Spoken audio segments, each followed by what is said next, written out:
Gracias. Benvinguts, benvingudes. Welcome.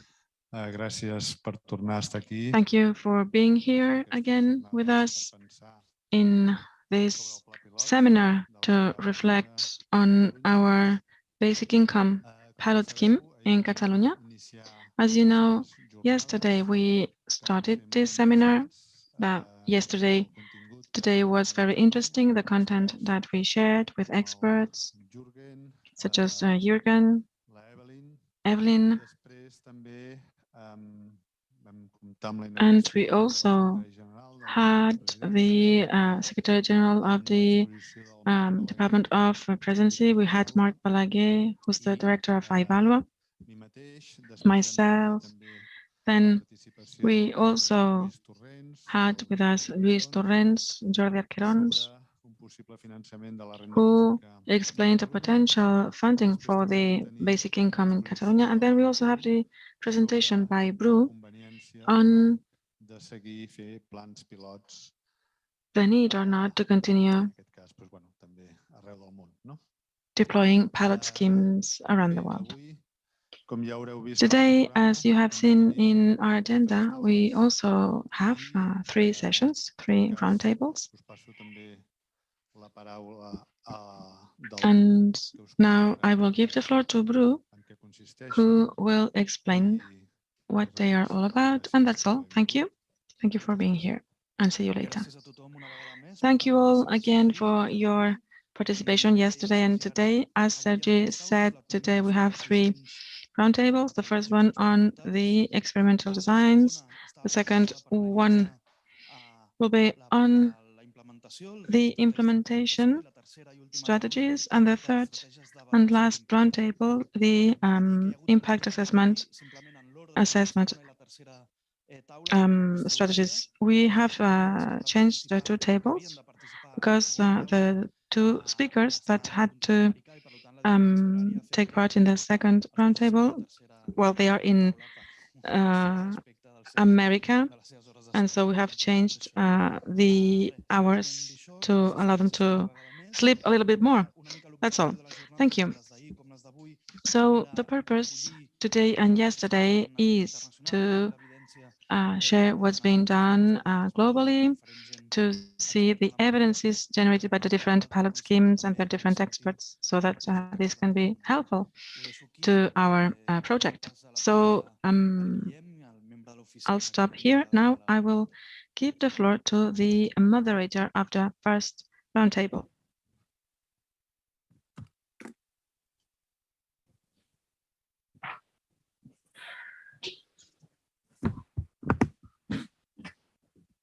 Primera Jamie, després tu.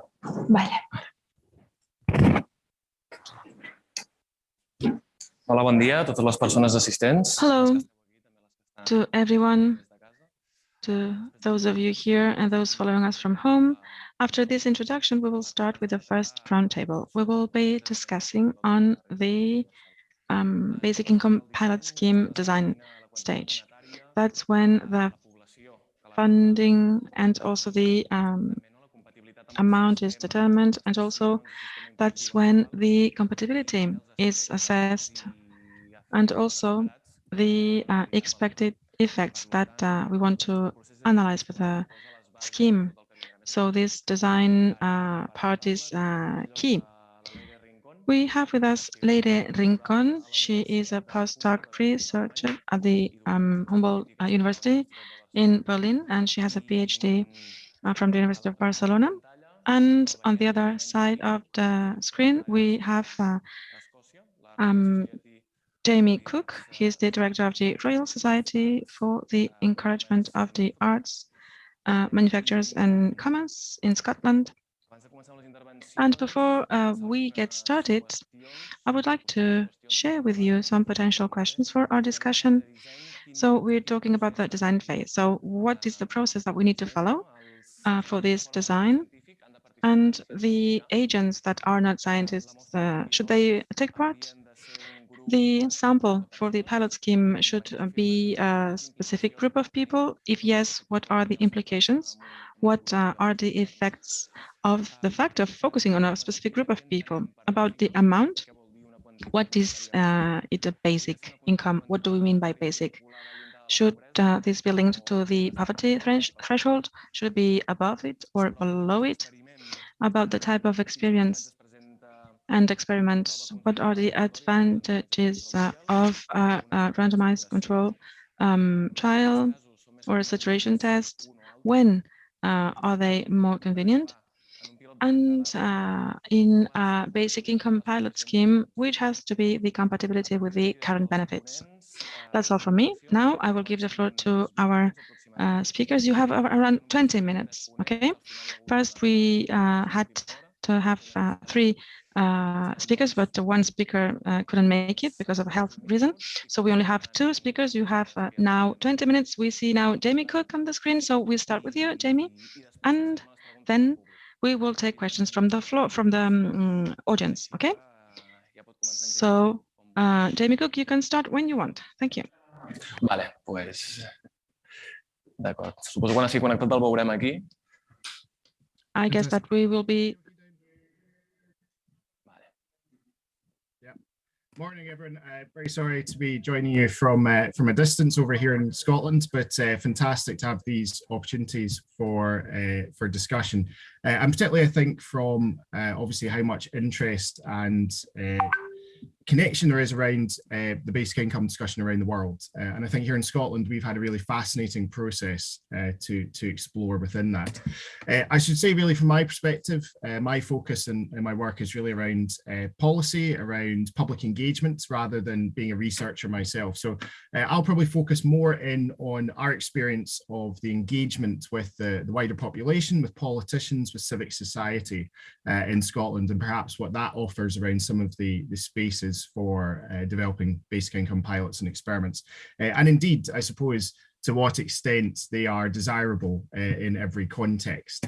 Certainly here in Scotland, we've seen a huge amount of progress in a relatively short space of time, which means that in some ways the debate around experimentation has perhaps shifted quite rapidly. So I'll give a little bit of context to where that's come from, and then some of my reflections within that. When I say about the rapid movement around basic income, I think it's fair to say that in Scotland, it wasn't really a live political opportunity until quite recently. So, for example, in 2016, we had one of our first sessions looking at the idea of a basic income. There had been some discussions in 2015 to kick that off. But at that point, there was no real mainstream political buy-in other than the Scottish Green Party. And it wasn't a really active, we'd had some long-standing activists in Scotland, but it wasn't a mainstream part of discussion.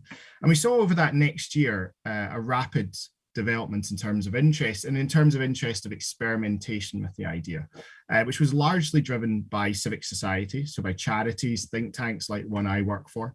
It was driven a lot by academia, so a lot of our research colleagues, both in Scotland, but also from around the world, many who are taking part in this event. And also by, I suppose, really place-based interest, so local government. This wasn't the Scottish government, it certainly wasn't the UK government, but this was driven by cities, towns, communities who were intrigued in the idea of what a basic income could potentially offer as a challenge to the current failings of the UK's social security system. And that saw that develop a lot of interest around, as I say, big cities, Glasgow, Edinburgh, but also other communities such as Fife and North Ayrshire. We really came together to be a driving group of 4 areas of Scotland, very keen on this idea of experimenting with basic income. At the time, it seemed like we were unlikely to see significant progress. And the reason for that is that Scotland obviously remains a constituent part of the United Kingdom. And actually under the control of our devolution system, Scotland doesn't have the powers or the control over a lot of our economy and our social security to allow us to introduce a basic income. We control currently about 15% of the social security budget, which makes it very difficult to look at any of these large-scale schemes, which is a similar problem other areas such as Wales face as well. And yet, in September 2017, the Scottish Government announced in its programme for government, which is where it lays out its annual legislative priorities, that they were going to put £250,000 into a feasibility study into experiments for a basic income in Scotland. And this was an incredible shift in terms of political interest and buy-in. At that point, very much not on the basis of introducing basic income as a policy, very much around that idea of testing it out. Nicola Sturgeon, the First Minister of Scotland, wrote an article for The Economist magazine where she talked about how the idea of Scotland being an experimental nation, trying out these new ideas, was a very attractive one. And so that really opened up a very interesting process around what developing a large-scale experiment could look like in Scotland. The group that was convened to lead it brought together the local authorities I mentioned, support from NHS Scotland and from others, in order to try and drive that. And it saw engagement with stakeholders across civic society. It saw engagement with policymakers and decision makers. It did see some connecting with some of our international colleagues to see what we could learn from, groups such as Guillem, but also from, the congresses that were taking place and the experiments and activity that had been in Finland and Canada and elsewhere. And it included a very little amount of public engagement. And for me, I think that was one of the big missing links in a sense for that particular piece of work. And yet we were able to fill that in other spaces. But I think it really was intended to be a very open space for trying to explore what a basic income experiment could look like in Scotland. And it reported back a few years later and proposed a really kind of bold and ambitious experiment for Scotland. So we were looking at a group of 17,000 participants in a basic income experiment with another 17,000 in a control group. And within those who would receive the basic income, sorry, someone says there. Let me just switch that off 2 seconds. Seems to it's making noise in the background. Within that, sorry about that. So within the 17,000 who would receive the basic income as part of the pilot over a 3-year program, receiving that at 2 different levels. So one that would be matched to what would be considered a minimum income, a living income guarantee level, looking at work of Joseph Rowntree Foundation in the UK and others. And also then one is a lower level, which was looking more at the current levels of benefit support in the United Kingdom. And this would then be intended to be trialled out in different parts of the country, possibly looking at a couple of different test sites so you could compare and contrast the results that came out of this.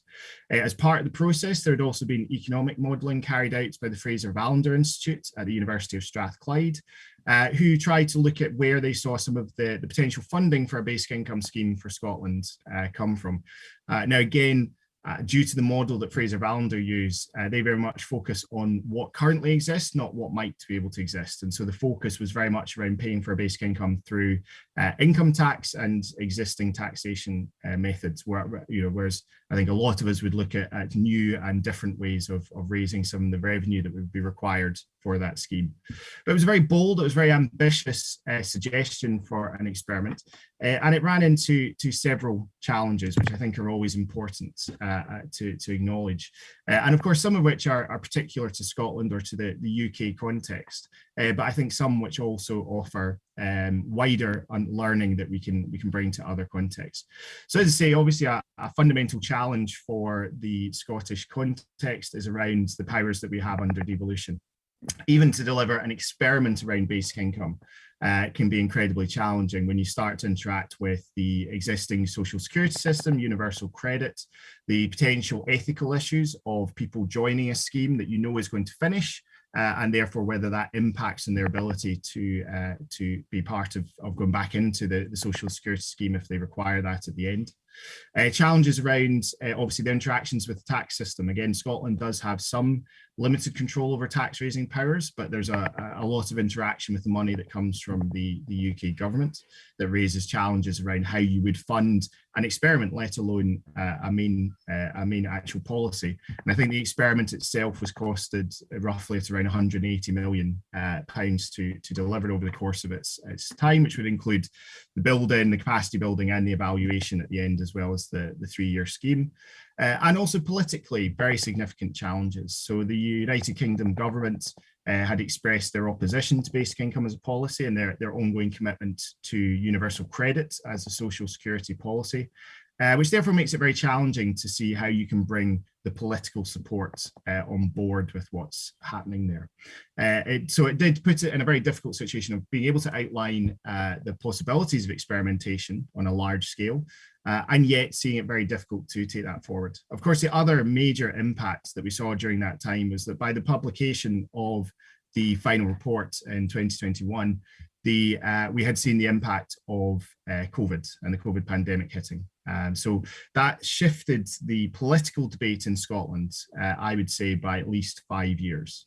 We came into the process at the beginning of COVID, as I say, very much with interest growing across the political spectrum for basic income, but as an experimental potential idea, perhaps some point in future, to moving to one where I think the impacts, and as many of you will have witnessed and researched around the world, the impacts of the pandemic, of lockdowns, of economic pullback, really driving the case for what we could have done had we had a basic income already in place. And seeing a significant political shift from a point where, as I mentioned previously, the First Minister had written about the interest in experimenting with basic income, to one where she is now regularly and publicly spoken about basic income as an idea whose time has come and one that she would like to introduce. When we had our Scottish parliamentary elections last year, out of our 5 main political parties, the leaders of 4 of them expressed support for basic income as an actual policy idea. So a dramatic shift in the political landscape, as well as through all our polling suggesting a significant support on a public level as well. And that shifted, therefore, the interest of the debate, and I would even go as far as say the relevance of experimentation, particularly on a large scale level within a Scottish context. If we're moving to a position where our policymakers are trying to examine how they can deliver the actual idea of basic income in reality, then large-scale, multi-year, expensive experiments, whether we could deliver them or not, as I mentioned, start to run the risk of being seen as actually a barrier to progress, as a way of slowing down the debate or focusing and taking us in different directions.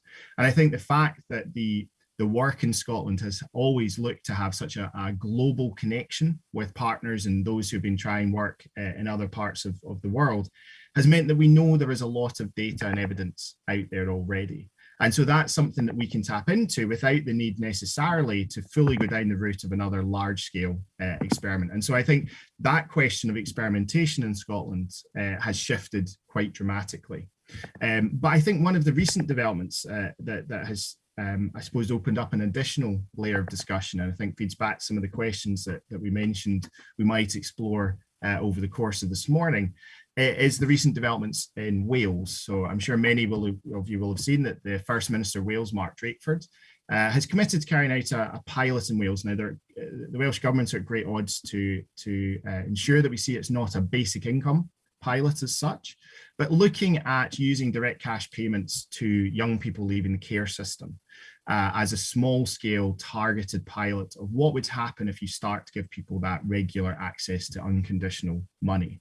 And I think this opens up a really interesting space around experimentation, certainly within a Scottish UK context, where perhaps if we've made some of the progress politically, we've made some of the progress, and we have access to some of the data that exists from other parts of the world, and that arguably a large-scale Scottish experiment would maybe help confirm, but not necessarily add additional or new information to, is this idea of smaller targeted pilots that are maybe more about the kind of learning we can get from the experiences of people, from the stories that come out of these, the impacts we can see in people's lives, perhaps in a sense much of what we saw come out of the cancelled Ontario experiment, where we can start to harness and learn from the ways that people might choose to use money, even if it's in a limited capacity. We can look at some of the delivery approaches for a basic income. And we had already been discussing in Scotland the idea of a similar small scale pilot with young people leaving the care system. That traditionally has been a very high profile area of political interest for Scottish government and across the political spectrum. And as a way to perhaps be able to, as I say, test out and capture some of these stories, some of the qualitative learning that we can take from this, and also some of the interactions that perhaps money can have with other parts of the system. And I think that raises a few interesting questions about the role of that type of piloting or experimentation. I think it really raises a very important question around communication of experiments and their potential impact. Now, anyone who's working in this field knows how often the misrepresentation of any pilot or experiment can be carried out in the media. I mean, even just to look at the Finnish experiment, I think we had kind of every angle of misinformation published at some point about that experiment, whether it was being cancelled when it wasn't, or whether it had had results that it had or hadn't had. And I think that shows that importance of being clear about what can be expected, what can be delivered within any particular experiment. So something like perhaps focusing in on a target group, such as young people leaving the care system. Of course, it's not going to be universal. It's targeted. It's a limited style of approaching this. It can have its challenges by seeming to be focused, and therefore, of course, without the universality, potentially raising some of the questions around stigma or barriers to participation. But I think if we have a clarity around what we're aiming to do with that, a clarity around the fact it's limited due to necessity, then I think that can be a helpful way to allow us to keep the discussion going. I think, there will always be debates around incremental approaches against radical shifts in policy and practice.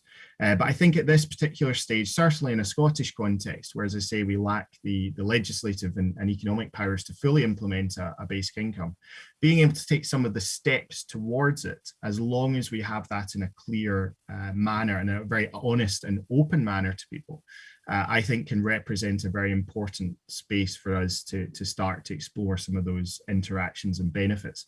It also allows us practically and pragmatically to be able to deliver in areas that devolution and our powers that we do control do allow us to undertake. So with young people leaving the care system, it is easier, due to the nature of that particular cohort of the population, to be able to access and provide funding that avoids the ethical issues that they would miss out on potentially from other benefits interaction. Although even there, the Welsh Government are having to provide additional money to provide quite a generous basic income on the basis that it will have to be taxed and it will see a loss of other benefits earnings. So there is still a financial cost to the Welsh Government to deliver that particular model. I think, again, it's also where it's so critical that we continue to build, enhance and learn from our global connections around this. Taking the example of the young people leaving the care system, to run a small-scale trial with people in just Wales would be very limited in terms of its impact. If we were able to add a second small trial in Scotland, that then increases some of what we can take from that learning. When we look to the fact that the town of Santa Clara in California has already trialed and introduced a form of basic income for young people leaving the care system, then we start to be able to build out the evidence and the connections that exist there. And I think that gives us a really important space, and it's why it's so exciting to see the developments here in Barcelona again, around what we can be learning, how we can collaborate, how we can share the models of constructing some of our experiments together, so that they can perhaps have a greater impact than if they were purely run on an individual basis, whilst recognizing that, of course, there will be national, regional, local differences to economic and political strategies. So, as I say, obviously I'm approaching this, as I say, from more of that policy, that cultural, that community engagement focus, rather than the technical mechanics of the basic income experiments that we would like to see. But I do think it shows us that there's an opportunity, even where we do see political barriers in place, to still start to use some of these opportunities to engage and to develop. I think for us in Scotland, if we could see the potential exploration of small-scale opportunities with local communities or with targeted groups such as young people leaving the care system, if we could build those together with other international partners, then I think we can start to create for ourselves a body of evidence that helps maintain the political momentum that we have, certainly in Scotland.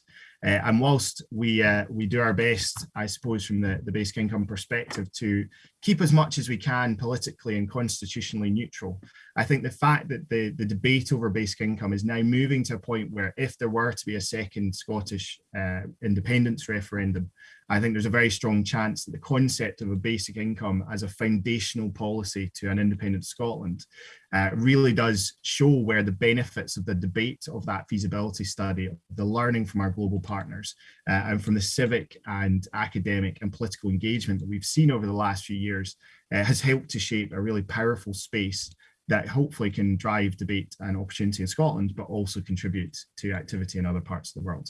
So I hope that gives an overview of some of the developments we've seen in Scotland and with some of our partners in Wales. And I'm really looking forward to exploring some of that with you in terms of questions and obviously the fantastic contribution that Leire will make after me.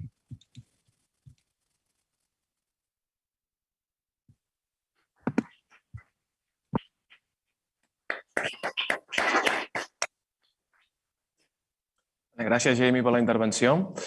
Ara, a continuació, Thank you very much, Jamie, for your kind contribution. Now we will count with Leire Rincón presentation. Good morning, everyone. Thank you very much for inviting me. Thank you very much, Jamie, for your introduction and presentation. Well, I thought that this will have a format as a roundtable. My presentation, I prepare it in English, so I'm going to speak in English, and later on, if you have questions, you can ask in Spanish, Catalan, wherever you wish. My speech today by averting of the practical impossibility of actually testing UBI or a universal basic income policy. I think it's probably particular its universal character, but also its permanent character that will prevent us from really being able to test this policy in an experimental setting. And this is very, well, it's intuitive because an experiment requires first a control group, which requires a cash transfer not to be universal because a part of the population should not receive it. And second, because an experiment also requires to be carried out in a fixed time span, so we can test its effects. And ideally, what we're thinking about when we're thinking about a UBI, we're thinking about the permanent policy. So already we have a setting in which there is some sort of practical impossibility of actually being able to test the effects of a UBI. And actually, this idea is something that is discussed in the book by Carl Widerquist on a critical analysis of experiments. So does this mean that leave and give up on testing the policy of UBI?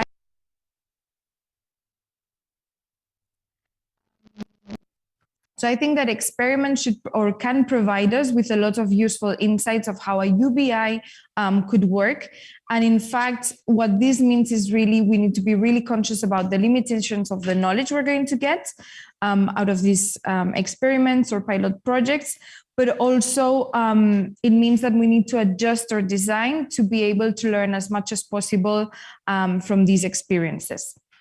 So what I will try to do today in my speech is really to cover important parts or pending questions on the pilot design and how these should be designed or set to be able to get closer to the ideal of a UBI.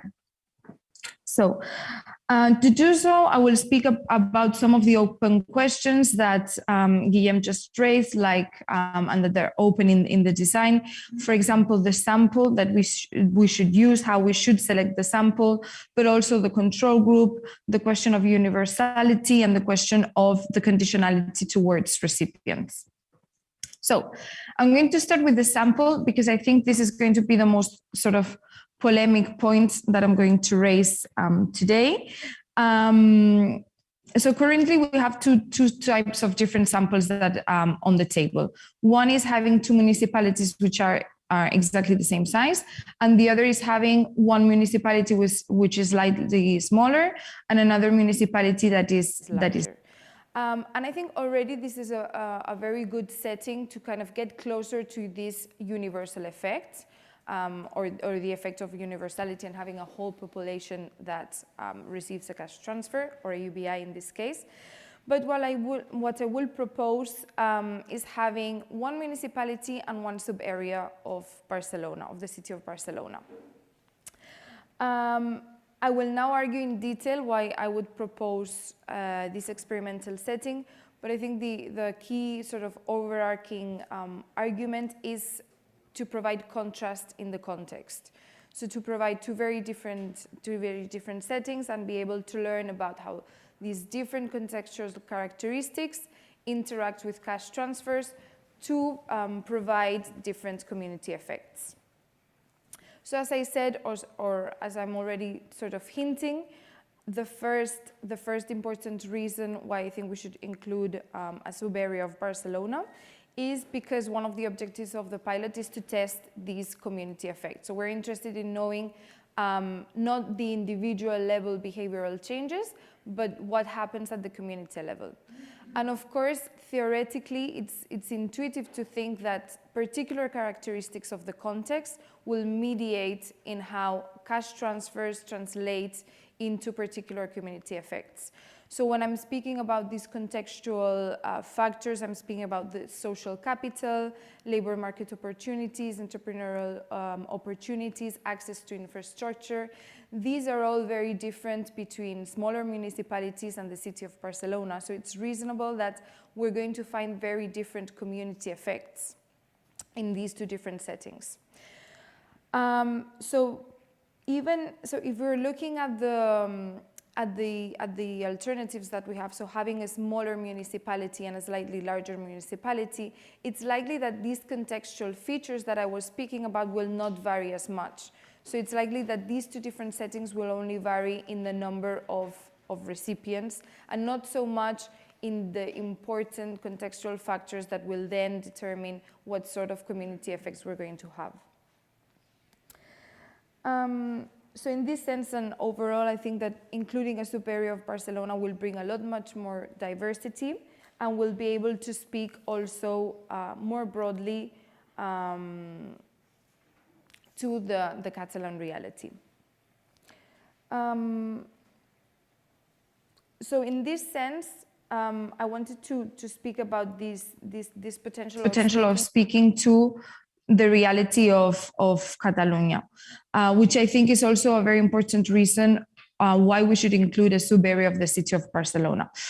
And this is very related to external validity, which essentially describes the sort of ability of an experiment and an experimental results to be able to speak to how these would work in other contexts. So essentially, focusing only on small municipalities will really or only enable us to speak about how a UBI would work in smaller municipalities. But it wouldn't enable us to understand how it will work in larger, more urban settings, not necessarily the city of Barcelona, but other cities that we have here. And to put all of this in data, I would like to sort of provide some thoughts on how far we're going to be able to represent the Catalan reality if we only focus on municipalities. So to put it in data, if we think of municipalities between the sizes proposed in the pilot project, these are between 1,500 to 3,000. These represent 663 out of the 947 municipalities that we have in Catalonia, which is it's an important part of municipalities, it's the majority of municipalities, but they still represent a very small proportion of the Catalan population. It's around 6.5% of the Catalan population. The city of Barcelona by itself already represents about 20%, a bit more than 20% of the Catalan population. Even if we think about larger urban areas, so let's take maybe municipalities that are over 20,000 inhabitants, these are represent over 70% of the Catalan population. So in this sense, including the city of Barcelona in the pilot doesn't mean only that we're going to get a more diverse context and to understand how a UBI would work in very different settings, but it means we're also going to be able to speak more broadly about how a UBI would work in Catalonia in general, by representing as well this part of the population that lives in more urban settings. So hence, to sort of sum up these points about why or important reasons in which or why we could include a sub-area of Barcelona, it would be one, sort of the theoretical or empirical different setting that it would provide and how we would be able to understand the interaction of a UBI with contextual factors, like I said, social capital, labor market opportunities, access to infrastructure, and so on. increasing the representativeness of the Catalan population and be able to speak more widely about how a UBI would work in Catalonia, but also enlarge the external validity potential well beyond the Catalan territory, because also Barcelona is a large cosmopolitan city, and it could speak or relate to more globally other cities around the globe, with, of course, the limitations that we have.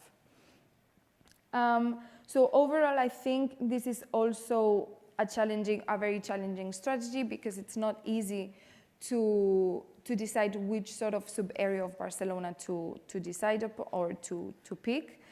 But I think so, of course, both neighborhoods and districts are quite large areas that are not feasible to include in the pilot.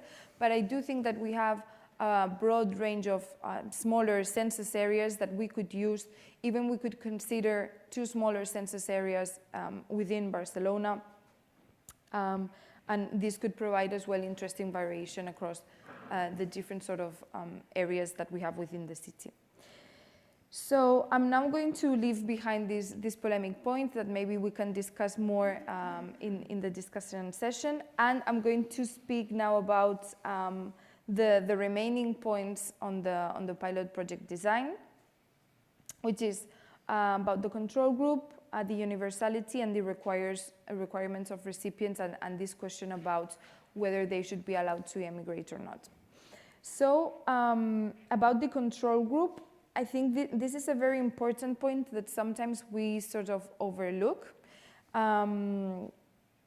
So one of the things that I'm going to say is, or what I'm going to try to speak about, is some specific points or features that we should consider when selecting the control group. So the first thing is thinking about randomization. Randomization will ensure that we can always establish a causal effect of the cash transfer on the outcomes that we measure. However, to be more robust and sure about our findings, we need to choose control groups that are very similar to the treatment groups to make sure that we can ascribe the effect only to the cash transfer. So this means choosing very similar control groups doesn't mean only choosing municipalities, to put an example, that are similar in size or that share similar contextual characteristics, like being on the coast or not, or the percentage of the age population, the age distribution, the income distribution. But it also means looking at the similarities of less visible and less tangible sort of variables, like the social capital, the pre-existing social ties, the values of trust, the norms within these municipalities. So what I would encourage is that when choosing these municipalities and the control group municipalities, we're already looking at different contexts that share as well these less tangible characteristics, which would require, of course, using the baseline survey to choose and to pick the control group as well. So moving to the 2 remaining questions, the universality and whether recipients should be allowed to emigrate or not. So we have two pending questions in the design that were being already raised at the beginning. One is whether recipients should be allowed to emigrate from the municipality that is treated in this case, or that receives the treatment. And the other would be whether we're going to consider absolute universality, so everyone in the municipality will receive the treatment, or whether we're going to exclude those with top incomes. So I think that the most straightforward way of thinking in terms of deciding on these 2 matters is trying to get the closest as possible to a UBI that an experimental setting would allow. In this case, this would mean that the recipient should be allowed to emigrate from the municipality, because in a real life UBI setting implementation, recipients are not limited in any sort of behavioral requirement to stay in the place where they are at the moment of the introduction. And also with this sort of relative and absolute universality, once more, although we cannot manipulate sort of the fiscal part of the experiment, we can decide, or we can exclude the people who would actually not be the winners of a UBI, if we think it in a sort of redistributive UBI or a progressive UBI. So in this case, it seems clear that the 20% of highest incomes, not of the municipality, but of the Catalan territory, should also be excluded from receiving the treatment. This is not to say that they are participants that are not participating in the pilot project, but they are the same, so they are still participating in the pilot project. It's simply that they're not receiving the treatment because, so to speak, their treatment is not receiving the UBI, because this is what would happen in a context of implementing a UBI. And it would, of course, also bring us some benefits in terms of the communication strategy as well. So also I want to close sort of more this scientific or technical presentation by providing some more political remarks.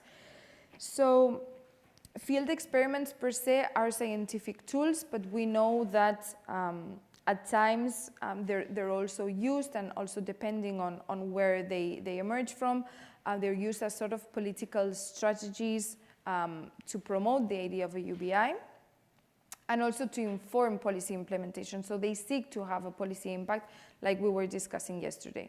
So some of the things that we should bear in mind and also embed in the design is how we're going to get more political or higher political discussion and more policy impact. So one of the strategies, I think, is precisely what I mentioned at the beginning. Including a surveyor of Barcelona, I think, would also enlarge the possibility and the impact of having a wider discussion and for UBI to be known by a larger proportion of the population in comparison to leaving it to smaller municipalities. But there are also other things that we can be doing, like in really investing and putting an effort in scientific communication. So sort of, because I think this is one of the key barriers why experiments then have a lower sort of policy impact. It's because we're really not embedded in a scientific culture. So we do not value scientific findings more than we value arguments. I'm not saying this is, so I'm not making a judgment about this, but what I'm saying is that we should really invest or make an effort in putting forward that the knowledge that we have from these experiments is based on scientific evidence, on practical evidence that this is working, and raise the consciousness of the validity of these findings. And the second thing that I think we can do as well is investing in learning about the attitudes, in learning about the political support towards this measure, and how it changes for the controlled municipalities that do not receive these benefits, and how it changes within the municipalities that actually get to see how a UBI is working. So, and this is a very straightforward proposal. What I would propose here is including these sort of attitudinal questions in the surveys that we're going to carry out to measure the traditional outcomes in the pilot project. So this is all I had to say, and I look forward to the discussion.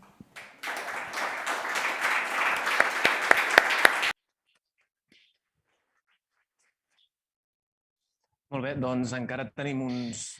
Great. Do we still have 20 minutes for... Thank you very much, Leire, for your kind presentation. We can see that you read the proposal paper. So we have 20 minutes for questions and answers. Any one of you, if you want to ask something, or do we have questions? Jamie, do you want to add on something? Thanks. Yeah, no, I think that was really fascinating from Leire, as you'd expect. And I think that attitudinal aspect, I think, is critical. And I think ensuring that that's built into any discussion and any experimentation is essential. I think the other thing I would add, as well as kind of the research and the kind of capturing of the data of attitudes, is also making sure that there's space for actual engagement with the population to give them that space. One of our learnings in Scotland is that basic income has partly picked up interest because we've given people time to play with the idea. They don't have to make an instant decision. They can actually see the benefits, the challenges, how it might interact. And I think building that in as part of the process stands out in contrast to a lot of the very oppositional approaches to policy that we have in place just now. And I think if that could be built into this with, with all the important kind of characteristics and caveats that Leire covered, then I think that would be a really powerful learning space within this, work in Barcelona, but also more widely for the rest of the world.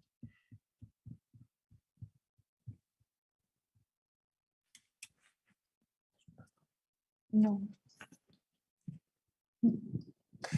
Vale, doncs comencem amb les preguntes. Okay, great. So now we do have time for questions and answers. Thank you for joining us today.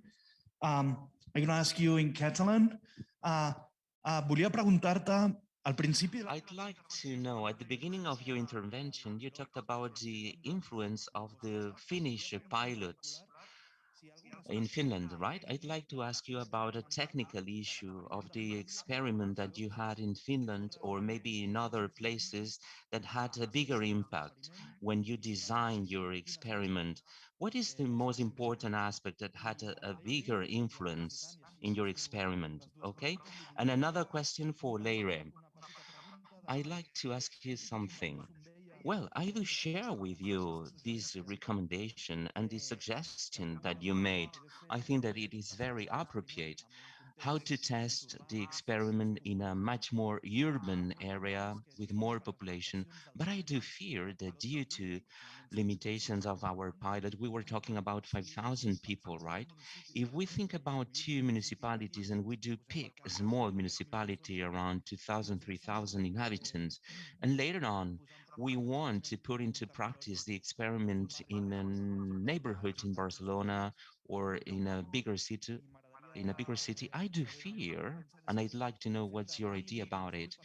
1,000, 2,000 people in a neighborhood in Barcelona, I do fear that the added effects won't be solid and robust, because in the context of 1,800,000 people, right, it's like a drop in the middle of the ocean. It's such a big city, right?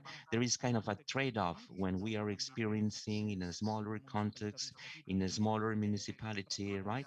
And we will see individual and aggregated effects in this area, and doing it in a bigger city, you will have an aggregated effect of a bigger context. So I do fear maybe if you are implementing in a bigger area, maybe we are putting at risk the idea to get information because it's solved in the middle of the ocean and it's not evident enough.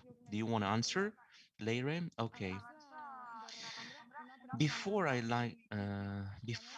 answering to your question, my question would be, what would be the effects that we want? What do we expect? If we talk about a neighborhood in Barcelona, neighborhood, it's quite a big entity. Therefore, we should pick maybe 2 or 3 smaller areas. What are the differences that you expect if you do it in Barcelona or in a smaller census area? Otherwise, the community effects would, let me say something. What would be the difference to you? What are the different effects that we expect if we pick a smaller area in Barcelona or the whole Barcelona region? This is my question to you. I don't know. We need the mic, otherwise we cannot provide translation. At the end of the day, I think that the logical thing, if we pick a smaller area of Barcelona and the whole city, I think that if we pick the whole city, we will witness changes on the social fabric, the creation of enterprises. I don't know, if you pick such a small area in a city, it could happen that someone will offer half of the money to someone that does not live in the small area, right? That we are picking the city. So this is the logic behind. Or maybe, on the other hand, we will find community effects at individual level. Therefore, in an area such as, well, we can find more social participation. This is something that we cannot witness in the social fabric because it would be a very small area, but maybe we will witness community effects at an individual level. Suddenly, what will happen would be that the possibilities due to the community effects will be much more different in a urban area such as Barcelona rather than in a smaller city. That's my humble opinion. I don't know if I answered to your question. Jamie, can you answer to the first question? Yeah, thanks. And I think there were several aspects of the Finnish experiments that really helped to shape our work in Scotland. And I suppose there's some of them slightly more technical and some of them more about the wider aspect. So I think first and foremost, the very fact it was happening at all was a really big, important step. I think for us in Scotland and from a Scottish political context, it's been a good balance of being able to try and see ourselves as, trying to lead the way and, be innovative, but also being part of a bigger discussion. So particularly countries like Finland and Canada, where we already have, well-established kind of national connections. It was a powerful space to say, well, look, if they're willing to experiment with this, then it kind of almost legitimizes the ability for us to as well. I think also it gave us access to expertise and practical experience that we wouldn't have necessarily had otherwise. So it's people like Jürgen Leire, who's I know in the hall today.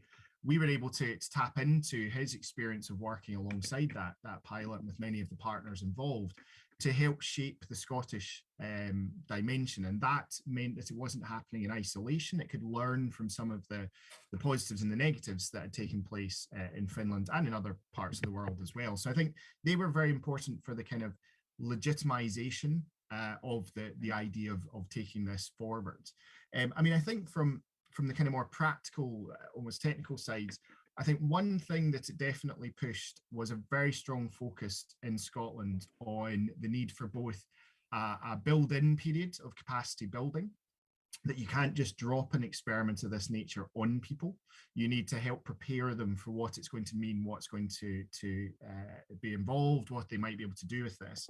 And also then that finishing, that evaluation period, that it can't, you need to make sure it's built in from the beginning. So during the feasibility study in Scotland, they were already working out what all the evaluation process would look like. And I think that was important so that it didn't get left behind or missed out.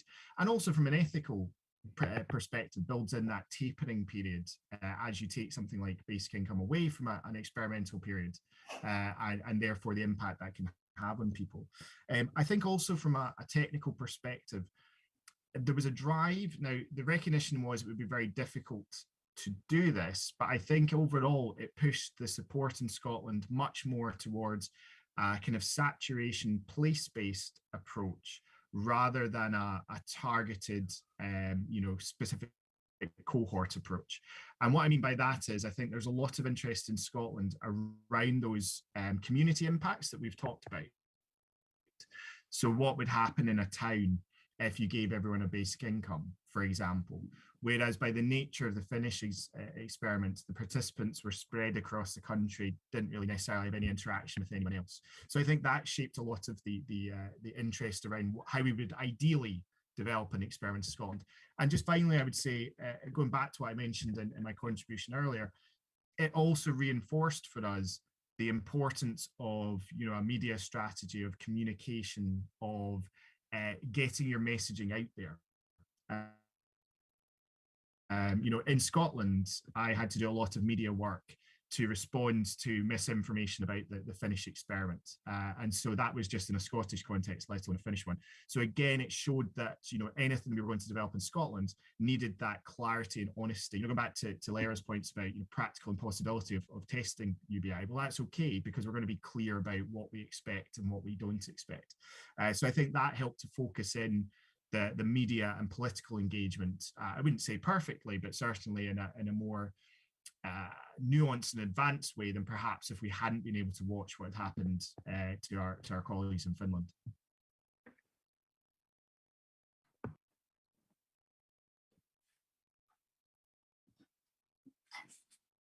Em dirigeixo a tu, Leire, en relació a l'aportació que feies de considerar àrees de l'àrea metropolitana de Barcelona.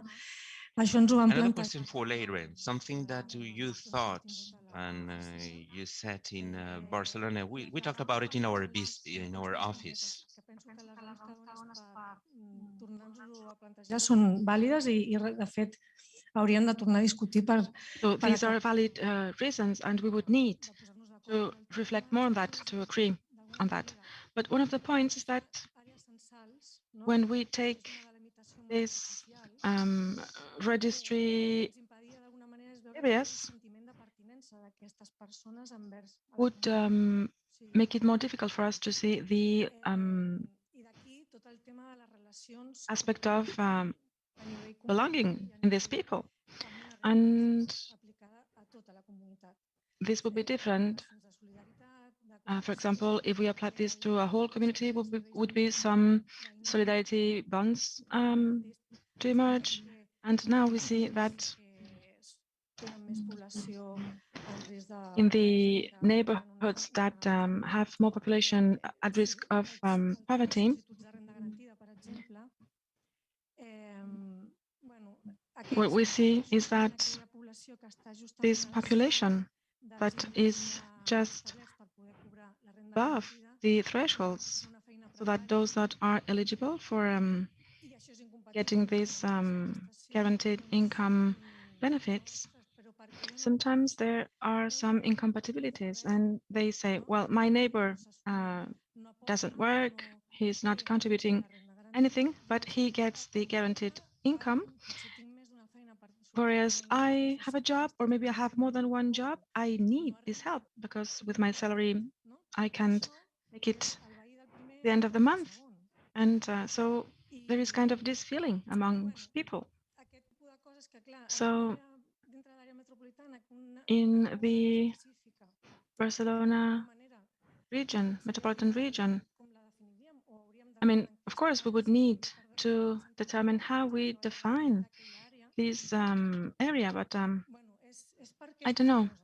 So these are just some comments. That's why we have some doubts when it comes to include a specific territory or doing that by towns.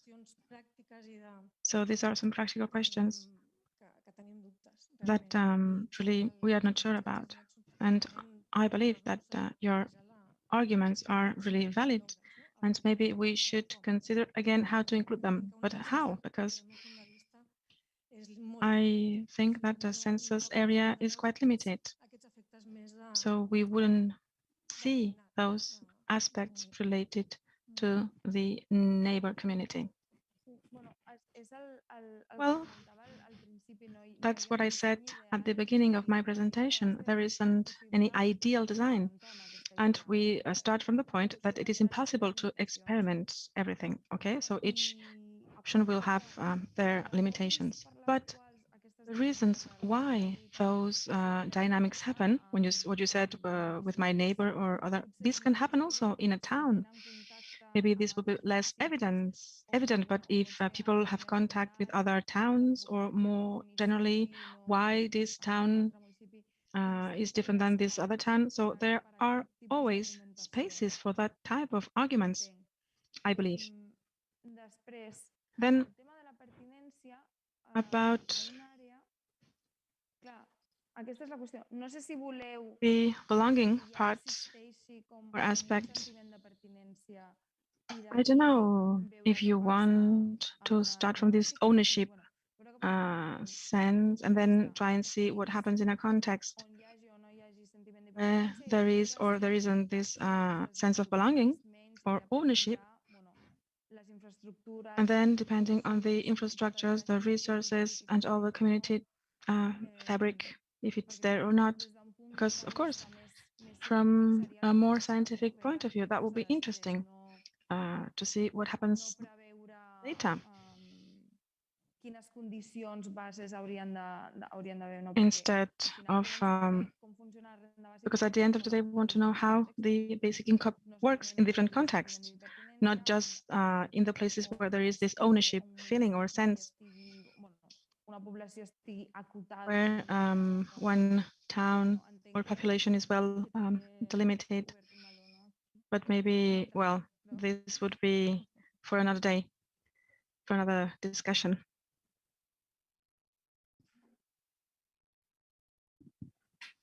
Hi, thanks for the presentations. My name's Nick, I'm from the University of Bath, and my focus is on the environmental questions around basic income, which traditionally is one of the more neglected areas, and pilots haven't really taken too much account of some of the more environmental questions. And one of the things I think is really has a lot of potential in this pilot is, using a community saturation approach, focus on time use, on values. I think there's a real opportunity to include some of these questions around environmental issues, how people change their time use, potentially changes in kind of scale and patterns of consumption. And as you were talking about in terms of the values, potentially to include, well, how do people's attitudes towards nature, towards consumption, towards the environment change? So I just wanted to kind of say that, I think that's something that you could consider including this kind of focus in the design.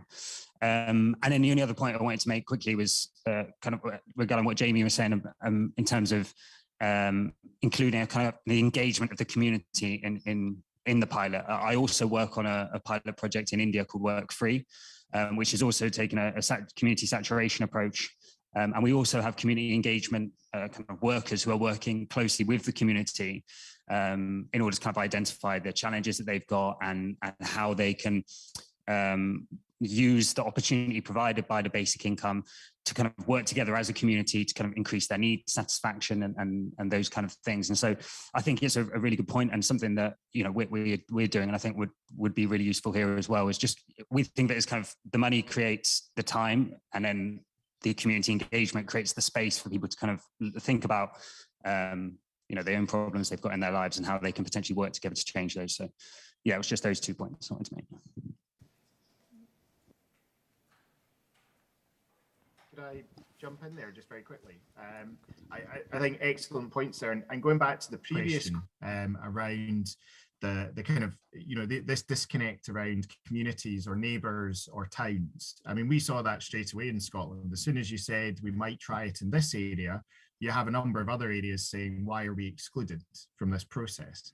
And I think that's where the public engagement that allows us to say, an experiment, a pilot, anything like that is as Leire said, incredibly limited, but it's for everyone. So you may not be directly participating, but you can still be learning about this. You can still ultimately benefit from this if it shapes policy.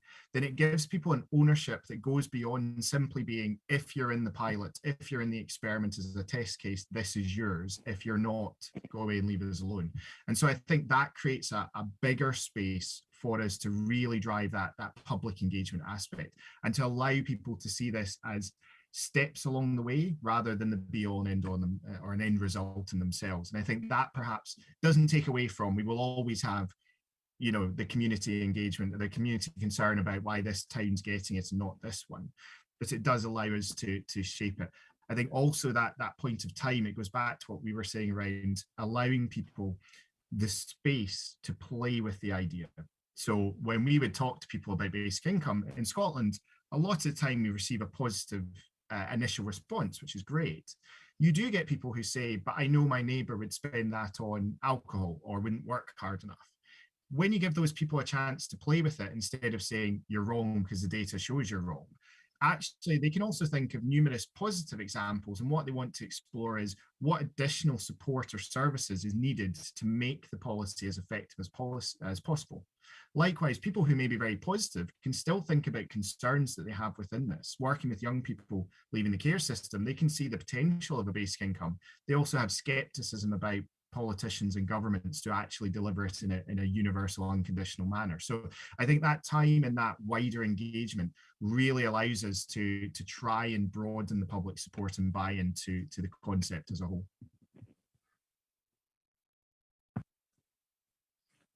Ara agrairem que les preguntes siguin curtetes. Please, we kindly ask you to ask short questions because we are running out of time. Do you want to answer first? No, I would like to ask something, actually. Okay, go ahead.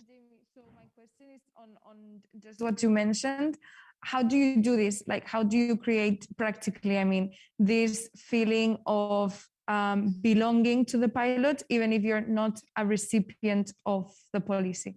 Like, is it the communication strategy? How should this be designed? So I think it's communication strategy is key. I think it's making sure, and this is always difficult within the funding available and the capacity available, but trying to also run activity in other parts of the area or the country, depending what's appropriate, that allows people to feel that they're experiencing some of it, even if they're not receiving the money. So that can be as cliched as asking people what they would do if they were receiving that money. But I think it starts to create it removes it from being an abstract concept to something a bit more realistic. And I think as well, if you lay out the process clearly, sometimes there can be a risk that we make experiments too academic and too esoteric, that actually the population thinks I'm not involved in this. Actually, if it's a step along a way towards change, then I think you can see people can start to engage in it in a better way with that, which I think is a very powerful space to do. So it is difficult, but I suppose really what it needs is built into the very planning and funding stage so that it's not an add-on. You know, my concern, for example, with the feasibility study that was carried out in Scotland was that the public engagement side was seen as something you would do at the end when you had a model, rather than at the very beginning to try and shape what that model might look like. And I think if we could find better ways to engage the wider population in every step of the way, then I think that would start to broaden out that engagement and understanding.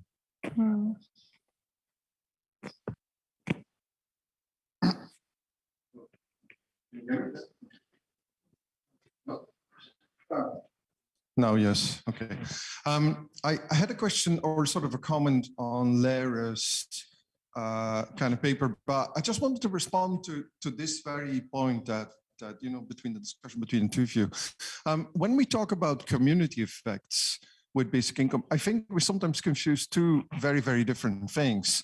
So the first one is that if you have something like a saturation study, as opposed to, say, the Finnish thing where you have independent people all over the world, not all over the world, all over the country, having a basic income. I mean, so one type of community effect is just the fact that everyone has it. And the fact that, you know, you're having a basic income and everyone else has, that means that, you know, you may have certain type of behavior and certain type of effects, but they're still your individual effects, so to speak, right? So a very, very different thing is you could have an actual effect on the community, right? So for example, people become more social and suddenly you have more social clubs, right? That's a full-on community effect. Now, in response to sort of this particular sort of issue, so one way in which a basic income pilot could sort of create a more wider belonging is if we have those type of community effects, right? Or let me give you another example. I mean, there's some sort of research suggesting that if people are more socially involved and more relaxed and less stressful and so on, that they start sort of, you know, taking care more about, say, things like neighbors and neighborhoods and so on and so forth. And it could mean things like, you know, whatever, you know, taking care of your garden, right? So, you know, like if you're fully stressed and you think that the world's against you, you don't really kind of give a shit what your garden looks like and you don't care that your neighbors don't like it and so on and so forth. But if we're all more relaxed and we take care of our garden, but the effect might be that, you know, suddenly we all end up living in a neighborhood where people take care of their garden, and that's kind of nice. You know, I mean, it's a bit of a silly example, but that's one way in which sometimes people could become invested in a project, although strictly speaking, they may not be in the project, so to speak, right? So, so I have a point about, so one of the things that Leire was saying in her conversation, this is about, you know, should we expand, you know, the site into, say, for example, urban environments and so on and so forth, right?